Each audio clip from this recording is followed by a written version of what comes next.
Sebenarnya, usaha-usaha yang kita lakukan ni sebelum kegiatan ekonomi dijalankan. Bukan dah berlaku pencemaran baru kita nak usahakan. Okey, kita nak bincang hari ini, sekarang juga. Tapi Hanif, jangan lupa catat apa yang saya cakap. Saya akan catat. Saya pasti murid-murid, kawan-kawan saya di rumah juga catat. Okey, baik. Tips cikgu ni.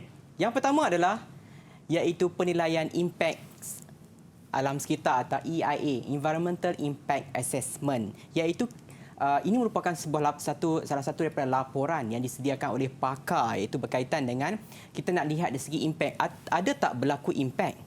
Kemudian sekiranya berlaku impak, apakah langkah-langkah yang kita boleh ambil untuk memastikan alam sekitar kita adalah tidak terkesan ataupun tidak memberi kesan kepada alam sekitar kita, sama ada hidupan akuatik ataupun di kawasan hutan ataupun flora dan fauna, hidupan-hidupan liar yang ada di negara kita, dan juga kepada kita sendiri sebagai manusia yang tinggal di bumi. Okey. So laporan ini disediakan, kita sebagai masyarakat ada peranan masing-masing, cuma kita tak tahu. Okey, maksudnya sebelum pelaksanaan projek-projek atau kegiatan, contohnya kita nak buat pelombongan di kawasan laut, perlu kita buat laporan penilaian impak kepada alam sekitar dahulu. Kita lihat dulu. Kita nak bina jambatan, kita nak bina lapangan terbang, maksudnya aktiviti yang berskala besar. Okay, contohnya kalau kita nak buat ternakan kecil 3 ekor lembu tu okey je. Okey. Tapi kalau kita nak buat penternakan 1000 ekor lembu, pasti ada kesan kepada saliran sungai kita. Okey. Betul, cikgu. Seterusnya yang kedua adalah apa yang kita buatlah penguatkuasaan undang-undang. Okey, iaitu oleh Jabatan Alam Sekitar dan juga pihak berkuasa tempatan. Di depan Hanif sekarang adalah buku, itu Akta Kualiti Alam Sekeliling 1974. Jadi, saya nak minta Hanif baca. Boleh, Hanif? Boleh, cikgu. Boleh. Saya akan cuba. Baca sekarang.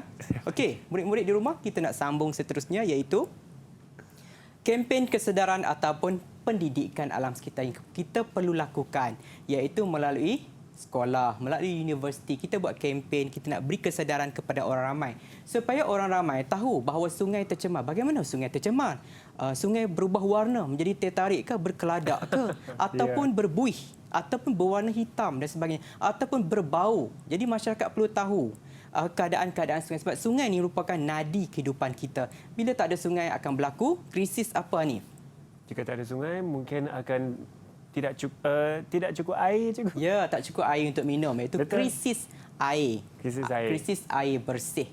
Jadi kita tak tahu di masa hadapan, kita tak tahu apa yang berlaku pada sungai kita. So mungkin kita kena kawal daripada sekarang. Ini adalah usaha-usaha yang kita jalankan untuk mengurangkan kesan. Seterusnya, iaitu yang pertama adalah perlu kita buat kitar semula. Tadi banyak ramai orang suka buang sampah ke dalam sungai. Boleh kita semula kan? Betul tak ni? Banyak boleh juga botol plastik, kertas dan pelbagai lagi benda boleh dikitar semula. Okey, kita kena kutip. Kita jadikan dia sebagai amalan kita, iaitu amalan kitar semula botol kaca dan sebagainya. Kita boleh kitar semula. Contohnya adalah kita lihat kitar semula satu tin aluminium seumpama menjimat tenaga yang cukup untuk komputer anda selama 4 jam. Sebab proses penghasilan itu memerlukan tenaga yang tinggi. Okey, seterusnya adalah kita lihatlah teknologi hijau. Contohnya di sini adalah kita ada apa ni, Hanif? Tenaga solar, cikgu. Ya, tenaga solar. Kita pasang di atas bumbung rumah kita. Kemudian kita mungkin menggunakan kenderaan hybrid menggunakan teknologi elektrik. Okey, itu adalah merupakan teknologi hijau. Kita nak mengurangkan pembebasan karbon. Okey. Sekiranya kita lebih menggunakan tenaga elektrik, sebab tenaga elektrik dijana melalui arang batu. Arang batu, bila penjanaan tenaga elektrik melalui arang batu ni, dia akan membebaskan banyak karbon ke udara. Jadi akan beri kesan kepada atmosfera bumi kita. Itu yang menyebabkan berlakunya pemanasan global. Ya, cikgu. Baik. Seterusnya adalah kempen penanaman 100 juta pokok. Iaitu pokok kita, kehidupan kita. Okey, iaitu bermula 2021 hingga tahun 2025. So Hanif, balik rumah, pergi cari pokok tanam dekat rumah.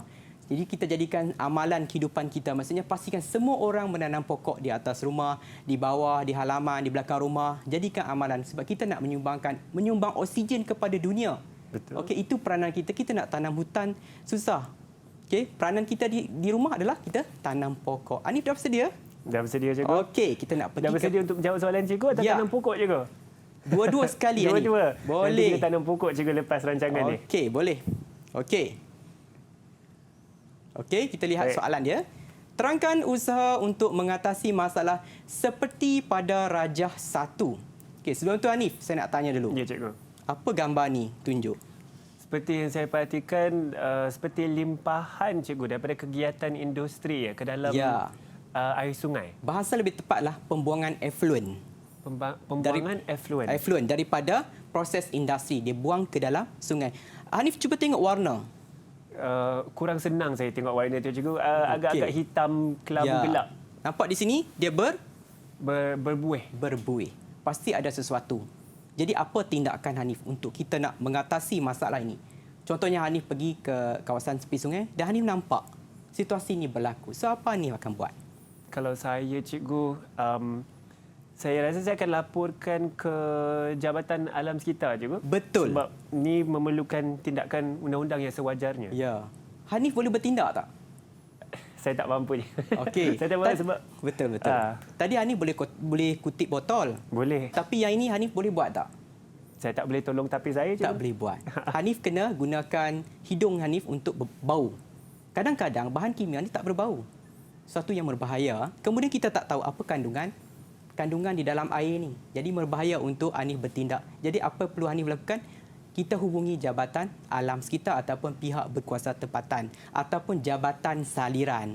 Okey Hanif? Boleh cikgu. Okey. So peranan Hanif adalah Untuk melapor kepada pihak berkuasa tempatan atau pihak Ya, berkuasa tertentu betul. supaya mereka lakukan tindakan sewajarnya. okey. Jawapan tepat saya bagi 5 bintang. 5 bintang cikgu. Ya, betul. Terima kasih cikgu. Baiklah, dengan itu kan kalau di luar kawalan kita harus laporkan kepada pihak berkuasa tempatan. Kalau di kawalan kita seperti boleh tanam pokok, kutip sampah, teruskan lakukan usaha itu. Sambil-sambil kita memikirkan apa yang kita boleh lakukan, kita akan berehat sebentar. Sebentar nanti kembali bersama kami di Didik TV KPM.